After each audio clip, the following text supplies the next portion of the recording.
Bonjour. Salut à tous, ici le futur président de la République. Aujourd'hui, on va parler de la 6ème République selon Jean-Luc Mélenchon.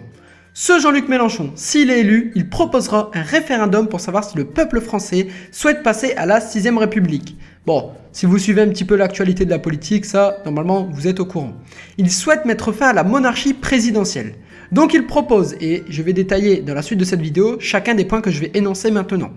Il souhaite la fin du cumul des mandats pour les élus, l'introduction de la proportionnelle, la possibilité de révoquer un élu en cours de mandat, la création des référendums d'initiative citoyenne, la mise sur pied d'un congé républicain, la sortie de la France de l'OTAN, la reconnaissance d'un État palestinien, et également se rapprocher de Bruxelles et de Berlin pour changer les règles existantes avec les traités de Maastricht en 1992 et de Lisbonne en 2007. Ça, si vous êtes bon en histoire, normalement, vous le savez. Je tiens à dire, évidemment, la 6ème République, c'est beaucoup plus large, il y a énormément de choses à voir. Moi, je vais me concentrer surtout sur ces points-là pour vous les expliquer, parce que c'est surtout ces points-là qui vont fonder au moins les bases de cette 6ème République selon Jean-Luc Mélenchon. C'est parti tout de suite avec la fin du cumul des mandats. Zen. Donc comme je l'ai dit, je vais expliquer chacun des points majeurs de cette 6ème République pour Jean-Luc Mélenchon. Ça commence avec la fin du cumul des mandats. C'est moi qui les ai choisis, chacun des points. J'espère que ce format un petit peu de vidéo vous plaira. Donc la fin du cumul des mandats. Il est important de rappeler ce qu'est le cumul des mandats. C'est une pratique qui consiste à exercer simultanément plusieurs emplois ou fonctions politiques. Bon, ça je pense que vous le savez. Donc il y a deux formes. Soit le cumul des mandats dans le temps, c'est-à-dire un même mandat qu'on exerce à plusieurs reprises, donc dans le temps, hein, oui. Et le cumul des mandats simultanés, c'est-à-dire un mandat entre différents niveaux. Par exemple, on est député au niveau national et à la fois maire, ça c'est au niveau local. Mélenchon critique le trop de travail que demande plusieurs mandats. La loi a déjà réduit et encadre le cumul des mandats.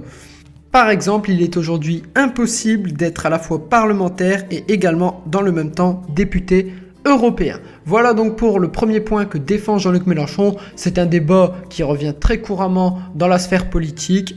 Donc voilà, ça ne sera pas très long à chaque fois les explications. Je vous ai rappelé ce qu'était le cumul des mandats et en quoi Mélenchon s'oppose au cumul des mandats. On passe tout de suite à l'introduction de la proportionnelle.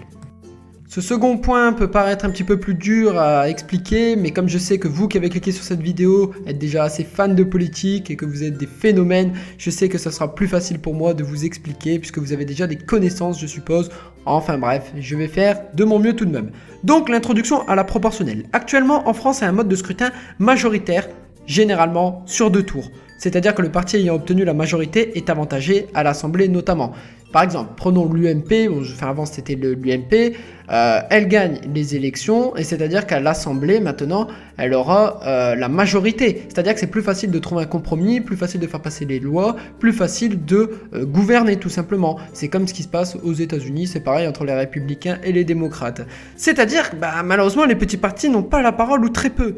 Mélenchon, lui, il préférerait une représentation davantage équitable avec une plus large diversité des opinions des électeurs. C'est-à-dire, les sièges sont attribués en fonction des voix obtenues par chaque parti proportionnellement. C'est-à-dire que chacun aurait son mot à dire. Cependant, ce phénomène a été malheureusement un petit peu égratigné durant la 4ème République, c'est-à-dire celle avant 1958, puisqu'il est plus dur de trouver un terrain d'entente si chacun a son mot à dire justement, ce qui peut favoriser l'anarchie. Voilà, donc Mélenchon, lui, il préfère quand même revenir à la proportionnelle pour que chaque parti a son mot à dire et que ça représente au mieux ce que veulent les opinions en fait des Français. Alors là, monsieur le ministre, il a été pété, répété jusqu'à plus soif. Il est réglé et minuté à la seconde près. Voilà, je pense que la proportionnelle et le cumul des mandats, c'était les deux mesures les plus difficiles à expliquer. Maintenant, on va être sur des choses, sur des mesures, des propositions un petit peu plus courtes, un petit peu plus simples à expliquer. Donc la vidéo, ça sera un petit peu plus courte que d'habitude.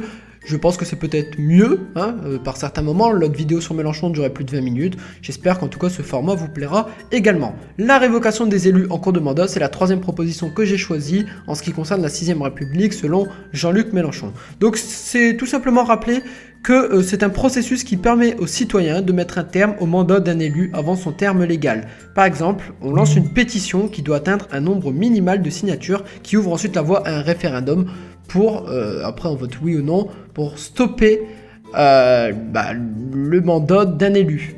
Voilà, le stopper avant son terme légal, avant la fin. C'est ce que souhaite Jean-Luc Mélenchon.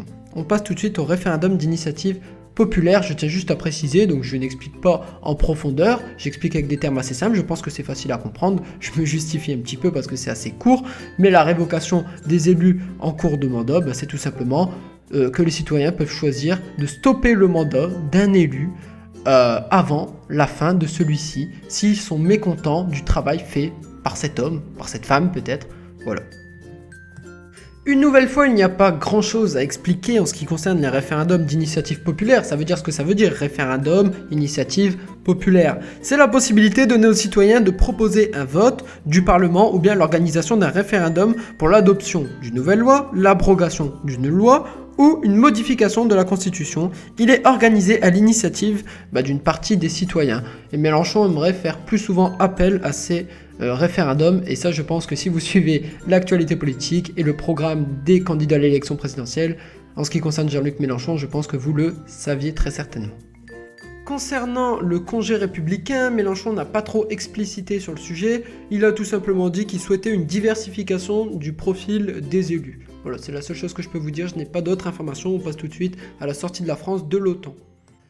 L'avenir nous appartient et nous en ferons ce qu'on a décidé qu'on en ferait demain, dès aujourd'hui. Vous pourriez la noter celle-là parce qu'elle est bien. Ça reste encore un peu lourd, c'est vrai, mais elle est pas mal je trouve.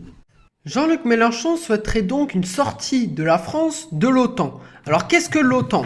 Donc ça veut dire l'organisation du traité de l'Atlantique Nord. C'est tout simplement une organisation politico-militaire, donc à la fois politique et à la fois sur le plan militaire, la défense, qui rassemble 28 pays pour assurer la défense commune contre les menaces extérieures, majoritairement des pays plutôt riches pour éviter les menaces extérieures, notamment les menaces terroristes et tout le bazar.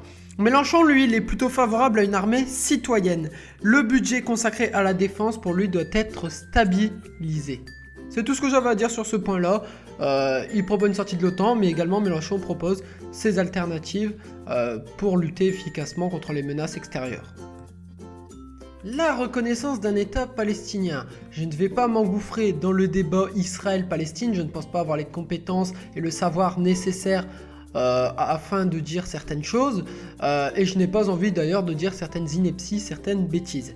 En tout cas, ce qui est sûr, c'est que l'Algérie, si je ne dis pas de bêtises, alors là je le dis de tête, en novembre 1988, a lancé un mouvement, c'est-à-dire de reconnaître l'État palestinien comme indépendant. Donc, chez nous, je parle surtout en Europe et plus particulièrement la France, on reconnaît dans certains domaines l'État palestinien, mais officiellement, l'État indépendant, on ne le reconnaît pas. Donc, actuellement, la France ne reconnaît pas la Palestine comme un État indépendant. Mélenchon souhaite que la France reconnaisse officiellement l'État de la Palestine. C'est très simple.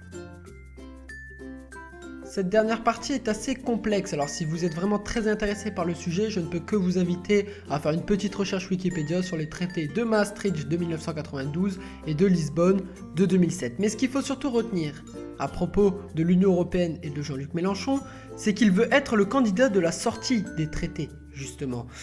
Il a dit, je cite, « L'Europe de nos rêves est morte. Les peuples sont soumis à la dictature des banques et de la finance. Ils souhaitent tout simplement se rapprocher de Bruxelles et de Berlin afin de modifier certaines règles existantes sur le... Il n'est pas d'accord en fait avec le fonctionnement actuel de l'Union européenne. Il cite d'ailleurs, c'est un cauchemar. Il a carrément employé le terme cauchemar.